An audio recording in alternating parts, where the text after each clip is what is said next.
wabarakatuh. Subhanallah, walhamdulillah, wa la ilaha illallah, wallahu akbar. La haula wa la quwwata illa billah, amma ba'd. Kaum muslimin yang dimuliakan Allah Subhanahu wa taala. Tujuan manusia diciptakan oleh Allah adalah untuk beribadah kepadanya. Dikatakan Allah dalam Al-Quran surat Az-Zariyat ayat 56, "Wa ma khalaqatul jinna wal insa illa liya'budun." Tidaklah aku ciptakan jin dan manusia melainkan hanya untuk beribadah. Kaum muslimin, ibadah yang dimaksud meliputi ibadah wajib dan termasuk juga ibadah sunnah. Setidaknya ada 7 sunnah Rasulullah Sallallahu Alaihi Wasallam untuk mendekatkan diri kepada Allah. Bila kita melakukan 7 sunnah Rasulullah ini, berarti menambah kedekatan diri kita kepada Allah Subhanahu wa taala. Pertama, salat sunnah tahajud. Salat sunnah tahajud adalah salat pilihan Rasulullah Sallallahu Alaihi Wasallam. Tiap kita bisa bangun tengah malam, tapi belum tentu untuk salat malam. Hanya hamba Allah yang terpilihlah yang mau dan mampu untuk bangun di keheningan malam untuk mengakses nur hidayah Allah Subhanahu wa taala. Syarful mu'min salatuhu bil lail. Kemuliaan seorang mukmin terletak pada salat malamnya. Itu pula lah yang menjadikan ia mulia di sisi Allah Subhanahu wa taala. Masya Allah. Kedua, baca Quran. Alif nun pada kata Al-Quran artinya sempurna. Berarti Al-Quran adalah bacaan yang telah sempurna. Kalaulah Al-Quran dinyatakan bacaan yang telah sempurna, tentu kita sebagai muslim membiasakan baca Al-Quran yang merupakan kitab suci umat Islam. Nawiru buyutakum bis shalah wa tilawatil Quran. Sinarilah rumahmu, terangilah rumahmu dengan salat dan bacaan Al-Quran. Di lain riwayat mengatakan, jangan kau jadikan rumahmu bagikan kuburan. Kaum muslimin yang berbahagia. Ketiga, makmurkan masjid, ramaikan masjid. Allah katakan dalam Al-Quran surat At-Taubah ayat 18, hanyalah orang-orang yang beriman kepada Allah, orang-orang yang yakin kepada hari akhirat, orang yang mendirikan salat, mereka yang tidak takut pada siapapun melainkan hanya kepada Allah, dan tentu juga mereka yang menunaikan zakat.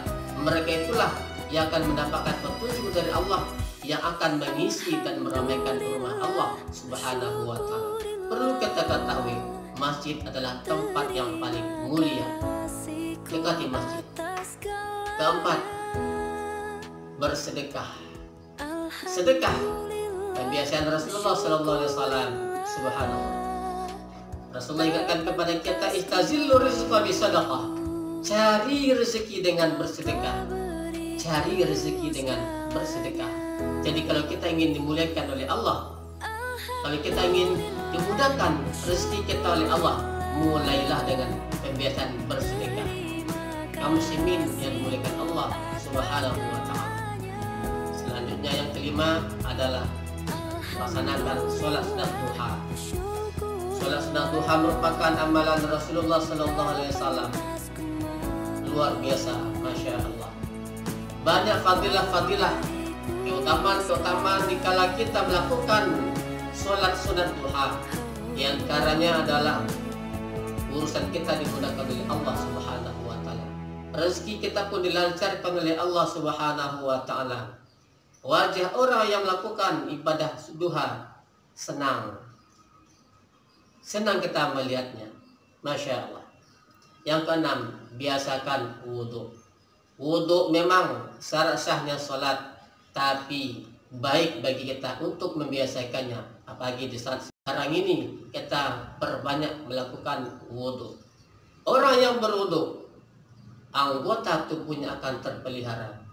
Seakan-akan dia merasakan akan melaksanakan ibadah. Mereka akan dilindungi oleh Allah Subhanahu wa taala. dilindungi oleh malaikat. Dia akan, anggota tubuhnya tidak akan melakukan perbuatan dosa dan maksiat. Yang terakhir dan ketujuh, biasakan baca kalimat-kalimat thayyibah. Kalimat thayyibah, kalimat-kalimat yang baik, yang mesti kita biasakan lisan kita ini untuk berucap subhanallah, walhamdulillah, wa la ilaha illallah, wallahu akbar, la haula wa la quwata illa billah, masya Allah, inna lillah, astaghfirullahal azim.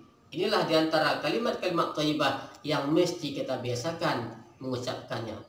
Mumpung kita masih diberikan Allah kesempatan untuk hidup, mumpung kita masih diberikan Allah untuk memperbaiki diri kita, mari kita biasakan baca kalimat-kalimat thayyibah ini.